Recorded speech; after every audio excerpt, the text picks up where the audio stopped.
So my name's Sam McKymel. I'm the Field Asset Engineer for the Johnsonville and Wellington Central Section. Johnsonville line is one of the oldest lines in Wellington Metro. At one point it used to be the trunk line that connected Wellington to Auckland.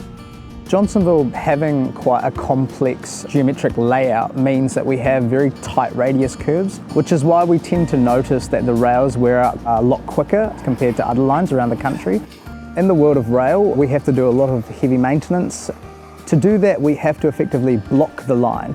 Compared to our roading counterparts where we can have traffic management in place and stop-go, we can't really do that with trains because trains do require to run on rails. So we have to effectively block out a section of the railway, hence the term block of line.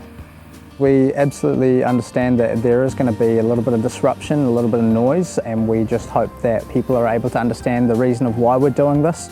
We try to avoid using as much petrol equipment as possible. We'll try to do that during regular working hours, especially in interpeaks. We'll do it after the morning starts and before the night begins. And we try to do that so that people aren't constantly attacked with a complete amount of noise, vibration, all that sort of stuff that can disturb your peace at home, especially if you've just had a long day at work, or you're trying to get to bed, or if you've got a new baby or a toddler at home and you're trying to put them to bed. We try and avoid doing stuff that will cause irritation or discomfort to them, just to try to be as good of a neighbour as we can be whilst also maintaining the infrastructure.